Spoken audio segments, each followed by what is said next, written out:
ഞാൻ ദരിദ്രയാണെങ്കിലും 10,000 രൂപയ്ക്ക് എൻ്റെ ശരീരം വിൽക്കാനുള്ളതല്ല. കൊല്ലപ്പെട്ട ഉത്തരാഖണ്ഡ് റിസോർട്ട് റിസപ്ഷനിസ്റ്റിൻ്റെ വാചകമാണ്. നമ്മളെ എല്ലാവരെയും സങ്കടപ്പെടുത്തുന്ന ഒരു വാചകം തന്നെയാണ്. ഉത്തരാഖണ്ഡിലെ ഒരു സഹമന്ത്രിയുടെ മകൻ പുൽഗിധാരിയയുടെ റിസോർട്ടിലെ റിസപ്ഷനിസ്റ്റായ പെൺകുട്ടിയുടെ വാക്കാണ് വാട്സപ്പിൽ കൂടെ പ്രചരിച്ചത്. മുൻ BJP നേതാവിൻ്റെ മകൻ പുൽഗിധാരിയ നടത്തുന്ന റിസോർട്ടിലെ റിസപ്ഷനായിട്ട് വന്നിട്ട് കുറച്ച് ദിവസമായുള്ളൂ. പുൽഗിധാരിയയും അയാളുടെ റിസോർട്ടിലെ മാനേജർ സൗരവ് ഭാസ്കറും അയാളുടെ സുഹൃത്ത് അൽഗിത് ഗുപ്തയും ആ കുട്ടിയെ കൊന്ന കേസിൽ പ്രതിയായി ജീവപര്യന്തം തടവിന് ഇപ്പോൾ ശിക്ഷിച്ചിരിക്കുകയാണ്. 2022 സെപ്റ്റംബറിനാണ് ഋഷികേശിലെ ഒരു കനാലിലെ ഈ പെൺകുട്ടിയുടെ മൃതദേഹം കണ്ടത്. 4 ദിവസം പഴക്കമുണ്ട്. അങ്കിത ഭണ്ഡാരി എന്ന ഈ പെൺകുട്ടി 20 ദിവസമേ ആയുള്ളൂ ആ റിസോർട്ടിൽ ജോലിക്ക് വന്നിട്ട്. സുന്ദരിയായ ആ കുട്ടിക്ക് 19 വയസ്സ് മാത്രമേ പ്രായമുള്ളൂ. ആ കുട്ടി ഏകദേശം 20 ദിവസം അവിടെ ജോലി ചെയ്തിട്ടുള്ളൂ. വന്നപ്പോൾ മുതലേ പുൽഗിധാരിയെയും അവിടെ റിസോർട്ട് മാനേജരും ഈ പെൺകുട്ടിയെ വളയ്ക്കാനായിട്ട് നോക്കി. അതുപോലെ തന്നെ അവരുടെ സുഹൃത്ത് അൻകിത് ഗുപ്തയും അവരയച്ച പല മെസ്സേജുകൾ അതെല്ലാം സെക്ഷുവലായിട്ടുള്ള മാറ്ററുമായിട്ട് ബന്ധപ്പെട്ട കാര്യങ്ങളാണ്. ഈ കുട്ടി അതിനൊന്നും വഴങ്ങിയില്ല. അതിനുശേഷം ഇവർ അവിടെ ഈ പെൺകുട്ടിയുമായിട്ട് റിസപ്ഷനിസ്റ്റാണ് അതിനടുത്തുള്ള ആ ഒരു കനാലിൻ്റെ തീരത്തേക്ക് പോയി സംസാരിച്ചു. അവിടെ വെച്ച് ആ പെൺകുട്ടി കരഞ്ഞുകൊണ്ട് നിലവിളിക്കുന്നത് വേറൊരാൾ കേട്ടു.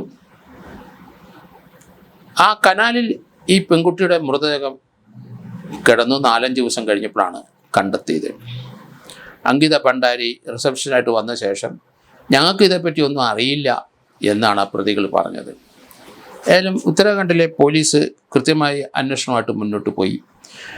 ആ അങ്കിത ഭണ്ഡാരി എന്ന 19 വയസ്സുകാരി എങ്ങനെയാണ് കനാലിൻ്റെ അവിടെ വന്നത്, അതേപ്പറ്റി അവർ വളരെയധികം ഇൻവെസ്റ്റിഗേഷൻ നടത്തിയപ്പം ഈ പെൺകുട്ടി അവിടെ വന്ന ആ 20 ദിവസവും ആ കുട്ടിയുടെ വാട്സാപ്പ് മെസ്സേജുകൾ അതാണ് ഈ കേസിനകത്ത് ഒരു കൃത്യമായ തെളിവെന്ന്. ആ വാട്സാപ്പ് മെസ്സേജുകൾ നിരന്തരം 20 ദിവസവും വന്നിട്ടുണ്ട്. ഈ കുട്ടി ജോലി ചെയ്ത എല്ലാ ദിവസങ്ങളും അതിനകത്ത് സെക്ഷുവലായിട്ടുള്ള പരാമർശങ്ങളും ഈ പെൺകുട്ടിയെ അങ്ങനെ ആ കുട്ടിയെ ഇൻവൈറ്റ് ചെയ്യുന്നതും.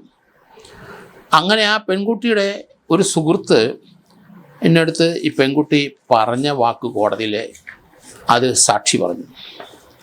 അത് പുഷ്പിൻ എന്ന് പറഞ്ഞൊരു സുഹൃത്ത് ഈ പെൺകുട്ടിക്ക് ഉണ്ടായിരുന്നു. ആ പെൺകുട്ടി അയാൾക്ക് അയച്ച മെസ്സേജാണ് ഈ കേസിനകത്ത് വളരെയധികം എവിഡൻസ് ചാർത്തിയത്. അതിനകത്താണ് പറഞ്ഞിരിക്കുന്നത് അവർ പണം കൊടുക്കാമെന്ന് പറഞ്ഞു. ഇവർക്ക് ദാരിദ്ര്യത്തിൽ കഴിയുന്ന ഒരു പെൺകുട്ടിയായിരുന്നു. അങ്കിതയ്ക്ക് പണം കൊടുത്ത അവൾ വീഴും എന്നാണ് റിസോർട്ട് ഉടമസ്ഥനും അയാളുടെ മാനേജരും സുഹൃത്തുക്കളൊക്കെ കഴിയുന്നത്. അതിനെ പരാമർശിച്ചുകൊണ്ടാണ് തൻ്റെ സുഹൃത്തിന് അവളൊരു മെസ്സേജ് അയച്ചിരിക്കുന്നത്. പുഷ്പിന് അയച്ച മെസ്സേജിനകത്ത് അവൾ കൃത്യമായിട്ട് പറഞ്ഞിരിക്കുന്നു, 10,000 രൂപയ്ക്ക് വിൽക്കാനുള്ളതല്ല ദരിദ്രവാസിയായ എൻ്റെ ശരീരം. എത്ര കൃത്യമായിട്ട് ആ കുട്ടി അതിനകത്ത് തൻ്റെ അചഞ്ചലമായ ദൃഢനിശ്ചയം, തീരുമാനങ്ങൾ ഒക്കെ പറഞ്ഞിരിക്കുന്നത്. ആ കുട്ടിയെ പണം കൊണ്ട് മോഹിപ്പിക്കാൻ നോക്കി അവർ നടന്നില്ല.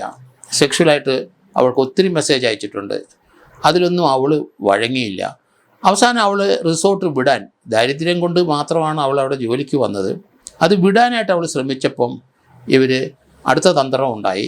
അതിനടുത്തുള്ള ഒരു കനാലിൽ അങ്ങോട്ട് ഇവളെ ഒരു റിസോർട്ടിൽ അല്ലെങ്കിൽ അവിടുത്തെ റിസപ്ഷനിസ്റ്റ് ആയ ആ പെൺകുട്ടികൾ അവിടെ ധാരാളം ടൂറിസ്റ്റുകൾ വരുന്ന ഇങ്ങോട്ട് അവരെ വിളിച്ചുകൊണ്ട് വരാനൊക്കെ അയച്ചിട്ടുണ്ടാകും. അവിടെ വെച്ചിട്ടാണ് ഇവർ കനാലിലേക്ക് ഈ കുട്ടിയെ തള്ളിയിട്ടെന്ന് പറഞ്ഞാൽ അവൾ അവൾ വഴങ്ങില്ല എന്ന് കണ്ടപ്പോൾ അതിനു മുമ്പ് ആ തള്ളിയിടുന്നതിന് മുമ്പ് തള്ളിയിട്ട് വീണതാകാം എന്നൊക്കെ നമ്മൾ കരുതുമെങ്കിലും തള്ളിയിടുന്നതിന് മുമ്പ് ആ പെൺകുട്ടി അവിടെ ഒച്ചയിൽ നിലവിളിച്ചത് അവിടെ 1-2 പേര് കേട്ടു.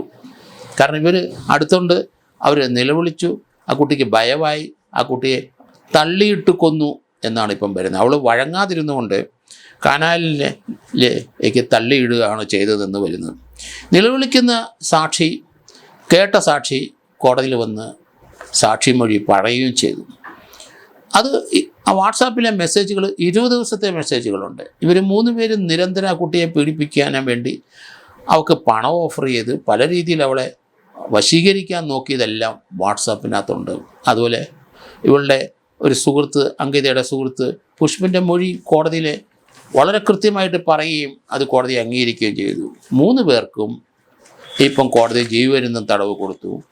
അത് ഈ പുൽകിത് ആര്യ എന്ന് പറഞ്ഞ ആളുടെയാണ് ഈ റിസോർട്ട്. അയാളുടെ പിതാവ് ഒരു സഹമന്ത്രിയായിരുന്നു. അവിടുത്തെ BJP മന്ത്രിസഭയിലെ ഒരു സഹമന്ത്രിയായി ആളുടെ മകനാണ് ഈ പുൽകിത് ആര്യ. 2021 വരെ ദേവേന്ദ്ര സിംഗ് റാവത്തിൻ്റെ BJP മന്ത്രിസഭയിലെ സഹമന്ത്രിയായിരുന്നു ഈ പുൽകിത് ആര്യയുടെ പിതാവ് വിനോദ് ആര്യ.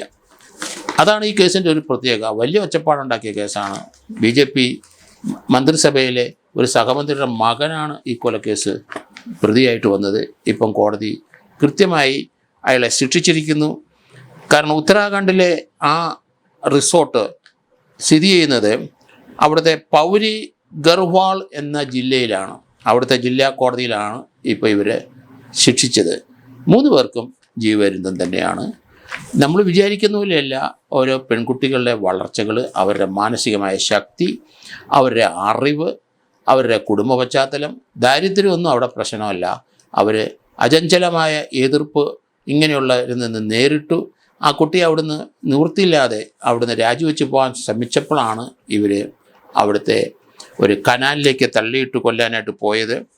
ഈ ഒരു സംഭവം നമ്മൾ ആലോചിക്കണം. നമ്മുടെ ചുറ്റുവട്ടത്ത് ധാരാളം പെൺകുട്ടികളുണ്ട്. അവരെയൊക്കെ പല ആൾക്കാരും പണം കൊടുത്ത് വശീകരിക്കാനൊക്കെ തുടങ്ങിയാൽ അതൊന്നും ചിലപ്പം നടന്നെന്ന് വരില്ല. പക്ഷേ അവർ അങ്ങനെയുള്ള സന്ദർഭത്തിൽ അവരെ മരണം വരിക്കാനും അവർ റെഡിയാണ് എന്നാണ് ഇതിൽ നമ്മൾ മനസ്സിലാക്കേണ്ടത്. ഈ സംഭവം നമ്മളെ ഇരുത്തി ചിന്തിപ്പിക്കുന്നത് 10,000 രൂപ കൊടുത്തു കഴിഞ്ഞാൽ പാവപ്പെട്ട കുട്ടി തന്നോടൊപ്പം വരും എന്നാണ് കരുതിയിരുന്നത്. എന്തായാലും അത് നടന്നില്ല. പ്രോസിക്യൂഷൻ്റെ ഈ കേസ് അങ്കിത എന്ന ആ റിസപ്ഷനിസ്റ്റിന് അനുകൂലമായിട്ട് പോലീസ്, അവൾ ദരിദ്രയായിരുന്നെങ്കിലും പോലീസ് കൃത്യമായി കുറ്റച്ചാർജ് തയ്യാറാക്കി കൊടുത്തതുകൊണ്ടാണ് ഇത്ര BJPയിലെ ഉന്നതനായ ഒരു മന്ത്രിയുടെ മകനും മകൻ്റെ സുഹൃത്തുക്കും ഈ ശിക്ഷ കിട്ടിയത്. പെൺകുട്ടിയുടെ മൃതദേഹം ഋഷികേശിലെ ഒരു കനാലിലാണ് ലഭിച്ചത്. ധാരാളം ടൂറിസ്റ്റുകൾ വരുന്ന സ്ഥലമാണ്.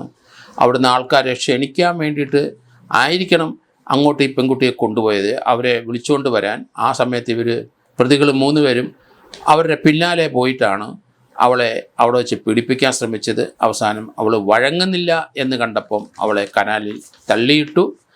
ആ പെൺകുട്ടിയെ മിസ്സായിട്ട് 4-ാം ദിവസം അഴുകിയ മൃതദേഹമാണ് കനാലിൽ നിന്ന് കണ്ടെടുത്തതെന്നുള്ളതാണ് ഇതിൻ്റെ അകത്ത് ഒരു വസ്തുത.